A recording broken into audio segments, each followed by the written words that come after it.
Hi, and welcome to Bible Study with Friends, where our goal is to show and grow a passion for studying God's Word. I'm here with my friend Jason Wilson, and Jason and I are continuing our study in an introduction to the book of Titus. And today we're going to talk about the themes of the book of Titus. What do we see as repetitive things that show up in the book that we need to pay attention to? So, seeing the themes in the book of Titus is something we're going to spend a little time on and get into today.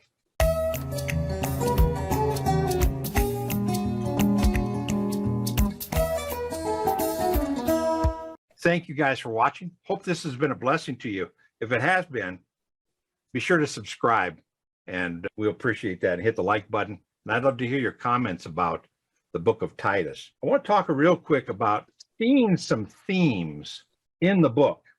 And I want to show you, starting in the first chapter of Titus, and I want to show you how I've done some themes.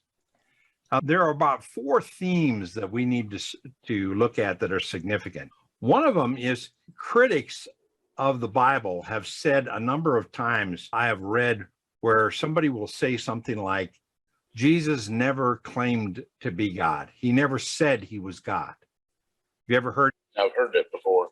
And we know that's not true, because in the New Testament, we know Jesus calls himself God. He uses the same exact term as God uses when God gives his name, I am who I am.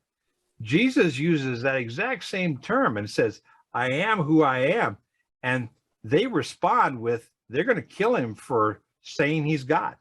The other big thing that comes up a lot is critics who say the New Testament church, the first century church, never said they believed that Jesus was God. That in fact, the doctrine of Jesus being God wasn't started until hundreds of years later, where they started this whole thing about Jesus was God. And they said the New Testament believers, the first century church, they never said that they believed Jesus was God. And I want to just show you one of the things I like about Titus is Titus uses the theme of Savior. And what I did was in blue, I marked this. So right here, I'm just going to go very quickly through some verses. Right here, he says in verse 3, I was entrusted according to the commandment of God, our Savior. So God is our Savior. And you keep going, and it says, to Titus, my true child, in a common faith, grace and peace from God the Father and Christ Jesus, our Savior. Wait a minute. How many Saviors do we have? We have one. So God is our Savior, and Christ is our Savior also. So if we keep going, let me just show you some other verses here. I want to show you down here in chapter 2, verse 10, says the doctrine of God, our Savior, right? Yep. And then in verse 13, looking for the blessed hope and the appearing of the glory of our God and Savior, Christ Jesus. So right there we see, and there's some other verses too, we'll see as we go through this verse by verse, but we can see a theme that God is our Savior and Jesus is our Savior, and God is our God and Jesus is our God and Savior. So I've done that as a theme. Now there's some other themes. Let me show you up here. Another theme is it talks about our deeds. And we're going to, as we go through this verse by verse, we'll see these, and I'll point them out when we come to them. But it talks about our deeds as Christians, how we want to act. And that's a theme. Now, it's works not to become Christians, but it's works because we are Christians. And that's where we see another theme, and that is sound doctrine. So over and over again, now it's in chapter 1, it talks about the truth. In chapter 1, verse 1, it talks about the truth. But then later, we continue to come, and down here it talks about sound doctrine. in verse 9. And it continues on. Look at chapter 2. Up in verse 14, chapter 1, verse 14, it talks about the truth. Then it talks about chapter 2, verse 1, sound doctrine. Then in verse 7, it talks about the purity in sound doctrine. And in verse 10, the doctrine of God. And it goes on. So another theme we have is sound doctrine. And then the last theme we have is all in the chapter 2 and chapter 3. It talks about, besides knowing what sound doctrine is, we are required to speak about the doctrine in our lives. So it's not just believing in sound doctrine, it's talking about sound doctrine to other people. And we'll see that in chapter 2, verse 1, chapter 2, verse 5, and also chapter 3, verse 8, where it talks about we need to be speaking sound doctrine to people. And that it'll show up in doctrine. Make sense? Yes, sir. All right, let's give you some background. Now, let's go very quickly. Let's look at the first 4 verses. This is what you would call a salutation. The salutation is basically Paul making clear who's writing and to whom he's writing.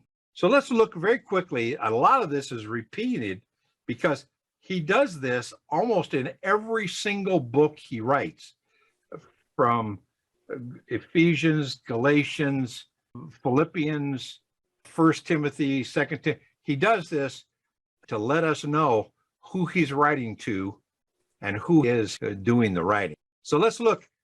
Read the first 2 verses.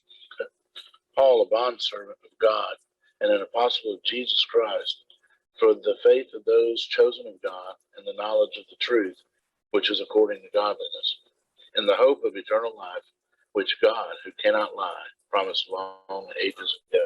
Okay. Now, what in those first 2 verses that basically says who's writing and why he's writing? Paul, obviously, writing. Obviously.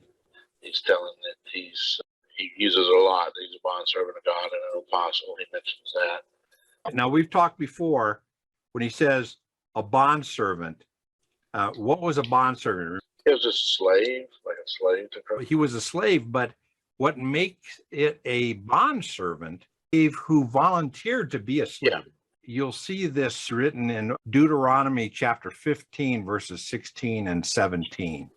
This idea about a slave who volunteers to be a slave for life. So he's basically saying, I'm a slave to the Lord and I have volunteered to be a slave. All right. So keep on going. And an apostle for the faith of someone who, well, there's several things, witnessed Jesus personally, saw him. Okay. Okay, a messenger. That's a key thing. Okay. So he is functioning as an apostle in that he has a message that he's been given to the churches. And he goes on and says, I'm an apostle. Now, there's a very unfortunately translation here. It says where it says, for the faith of those chosen of God. Okay. That's really not a good translation. And if you look in your notes, you look right here, it says under verse 1, you see this little number. Let's do it right here. All right, there's the number 1. You go over here, it really means according to. So if you read it that way, it makes a little bit more sense. Because if we read it, I'm an apostle of Christ Jesus for the faith of those chosen of God, we go, okay, how that? But if we read it and we go, I'm an apostle of Christ Jesus according to the faith of those chosen of God, that makes a little bit clearer. It clarifies that Paul is writing to Christians. So this isn't a message to non-believers. This is a message that he is delivering to believers. And so the issue is to believers, sound doctrine and some of the themes. I know Romans 1:1 talks about set apart for the gospel. So he's writing this addressing the people who are believers, those who are chosen of God and are chosen about the knowledge of the truth. Now, that's a little hint about what he's going to talk about some more. So he's talking about to Christians about the knowledge of the truth. And he's going to talk about what truth? Okay. The truth of sound biblical doctrine. And he's talking about the truth, which is according to godliness. So this is how believers can actively live a righteous life. How? By sound doctrine. Okay? Yep. And then he goes on and he continues, in the hope of eternal life, which God, who cannot lie, promised long ago. Now, there's another word that is a tough word. That word, in the hope of eternal life. Now, the New Testament word for hope is not the word that we use today. So if you said, I hope you come and visit, what does the word hope mean? Yeah, okay. A desire. It's, I hope so. Maybe you'll come, maybe you won't, right? That's the way the word hope is used today. Yeah. But in the New Testament, the word hope is confidence. Yeah. It's a sure, when it talks about we have the hope of eternal life, that is a confidence of eternal life. It's not a hope. It's not a cross your fingers and hope. It's a sure thing that we can have an assurance of that salvation. So you basically have a worldly view of hope, godly view. Yeah, and it's the English word has developed to recently mean just wish, but it basically, it's not wish, but it's confidence. So it's to the believer about the sound doctrine, about godly living, and the assurance of eternal life, which God has given us, and God does not lie about the truth. You can't do it. Now, chapter 3, verse 3 says, but at the proper time, he manifested even his word in the proclamation with which I was entrusted. So there came a time when God gave him and believers the manifestation of his word. Now, I want to show you something else very interesting. A completely different author uses the same term of manifest. Look at 1 John chapter 1, verse 2. What was from the beginning, what we have heard, what we've seen with our eyes, what we have looked and touched with our hands concerning the word of life. And the life was manifested, and we have seen and testified and proclaimed to you the eternal life which was with the Father. All right, now was manifested to us. That word manifested is interesting. Now we got Paul writing about Christians receiving the manifested message, right? Yeah. And we also have John, completely different author, who uses that same technical term that talks about that we receive the manifestation. Now, you were in the trucking business for a while. Yeah. What is a manifest? It's proof of what you have aboard. It's a description of the contents, right? So when it says at the proper time he manifested even his word, it uses that term manifested as it gives an explanation of all the contents of the gospel and the person of Jesus. Yeah. It reveals the entire content. When you have a manifest in a ship or in a truck, and you say, what's your manifest? Well, that's everything that the truck contains. Yeah. And so when he says at the proper time, he manifested even his word. And so that's a cool thing, because it says basically that God's word is completely revealed to us. And it says, in the proclamation with which I was entrusted according to the commandment of God, our Savior. So you have this idea of, I've received from God, our Savior, this message of the manifest or the outline of all the contents of the Word of God. And I've got all that for believers.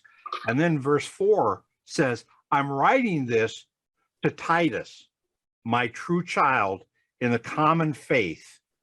So he's going to be talking about this common faith and all that's involved with sound doctrine and the truth that's been manifested from the Word of God.